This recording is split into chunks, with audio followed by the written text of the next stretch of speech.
अस्सलाम वालेकुम फ्रेंड्स, मैं हूं अदनान और आप देख रहे हैं मेरा यूट्यूब चैनल अदनास गार्डन। फ्रेंड्स, उम्मीद है आप सब दोस्त खैरियत से होंगे और गार्डनिंग को खूब अच्छी तरह एंजॉय कर रहे होंगे।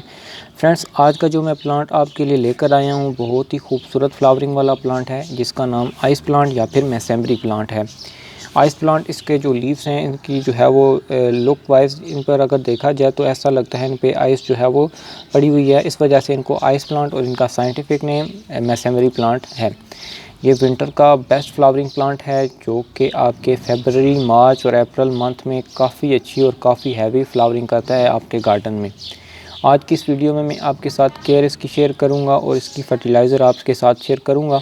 सो वीडियो को पूरा वॉच कीजिएगा। अगर आप अभी तक हमारे चैनल पर नहीं हैं और चैनल को सब्सक्राइब नहीं किया हुआ तो चैनल को सब्सक्राइब कर दें ताकि गार्डनिंग से रिलेटेड इन्फॉर्मेशन आप तक पहुँचती रहें। ये प्लांट का आपको मैंने इंट्रोडक्शन तो दे दिया। ये आइस प्लांट है। अब इसकी बात करते हैं कि इनको कब कब आप लगा सकते हैं। इनको सीड से अगर लगाना चाहें तो कब लगा सकते हैं। बहुत ही आसानी से ये सीड से ग्रो हो जाते हैं। सीड से लगाने का जो इनका बेस्ट टाइम होता है वो सितंबर अक्टूबर में होता है। सितंबर अक्टूबर में जो है वो आप इसको जो है वो सीड्स इसके लगा सकते हैं। तकरीबन 7 से 8 दिनों में जो है वो इसके सीड्स जर्मिनेट कर जाते हैं। उसके बाद जो है वो अगर आप इसको बने बनाए पौधे नर्सरी से लाना चाहते हैं तो उसके लिए बेस्ट टाइम जो रहता है वो जनवरी का रहता है। जनवरी में आप इनके छोटे छोटे पौधे या फिर दिसंबर के एंड में आप इनके छोटे छोटे पौधे लाकर जो है वो अपने घरों में लगा सकते हैं। वो सीडलिंग्स आपको किसी भी नर्सरी से शॉप से मिल जाएंगी। 20-30 रुपये उनकी जो है वो प्राइस होगी। आइस प्लांट के नाम से आपको या फिर मैसेम्बरी प्लांट से जो है वो मिल जाएगा। कलर वैरायटीज़ की बात करें तो इसमें बहुत ज़्यादा कलर्स आते हैं। मेरे पास ये जो आप देख रहे हैं ये मेरे ख्याल में थोड़ा सा लाइट पिंक है और ये डार्क पिंक है।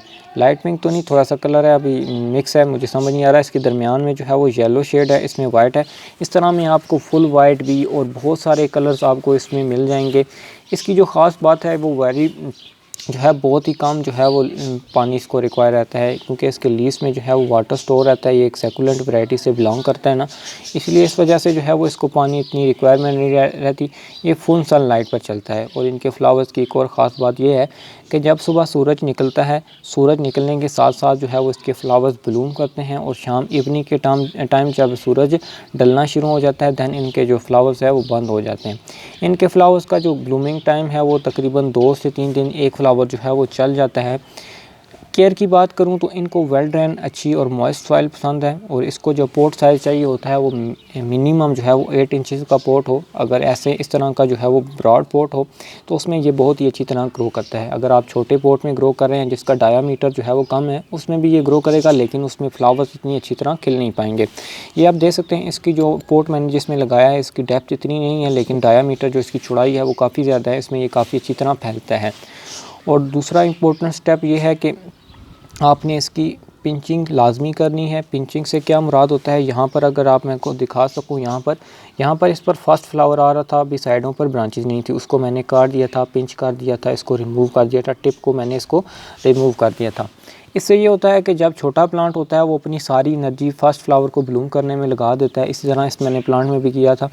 लेकिन अगर आप पिंच कर देते हैं, पिंचिंग से ये होगा कि वो फ्लावर जो प्लांट होता है वो फ्लावर नहीं प्रोड्यूस करेगा बल्कि उसकी साइडों से ब्रांचें निकलेंगी जिस तरह कि ये मेरे प्लांट में हैं। ये आप देख सकते हैं, इसकी साइडों से आप देख सकते हैं कितनी ज़्यादा ब्रांचेज निकली हैं।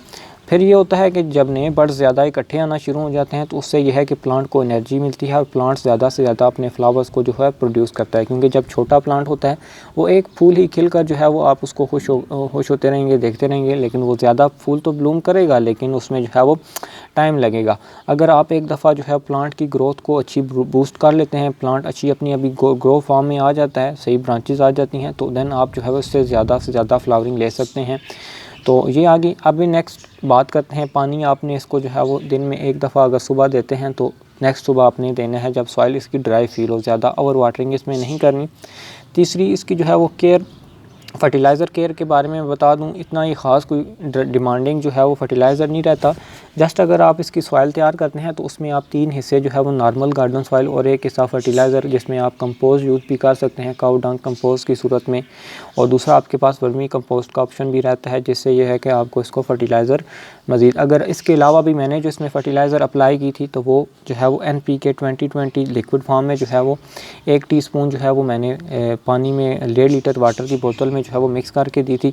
और दूसरी फर्टिलाइज़र जो है वो एप्सम साल्ट में मैग्नीशियम और जो है वो जो हमारे प्लांट्स की फोटोसिंथेसिस के अमल को बनाता है। मैग्नीशियम हमारे प्लांट में जब तक अच्छी अमाउंट में नहीं होगा तो हमारा प्लांट कोई भी हो वो जो है वो अच्छी तरह अपनी जितने भी हमारे न्यूट्रिएंट्स होते हैं, नाइट्रोजन, फास्फोरस और पोटाशियम, वो उनको टेक नहीं कर पाएगा। मैग्नीशियम अगर प्लांट में अच्छा होगा तो वो उन फर्टिलाइज़र को जल्दी अपने अंदर अब्जॉर्ब करेगा। वही काम करता है हमारा एप्सम सॉल्ट। और दूसरा काम जो उसमें करता है वो है फोटोसिंथेसिस के अमल को हमारे प्लांट्स में बेहतर बनाता है। ये फर्टिलाइज़र भी आपके पास ऑप्शनल है। अगर आप इसमें वंस अ वीक यूज़ करते हैं तो आपको इसमें अच्छी फ्लावरिंग देखने को मिल सकती है। ये थी मेरी आज की कंप्लीट ओवरव्यू अबाउट जो है वो आइस प्लांट। उम्मीद करता हूँ आज की वीडियो पसंद आई होगी। वीडियो पसंद आए तो वीडियो को लाइक करना मत भूलिएगा। चलते हैं, अल्लाह हाफिज़।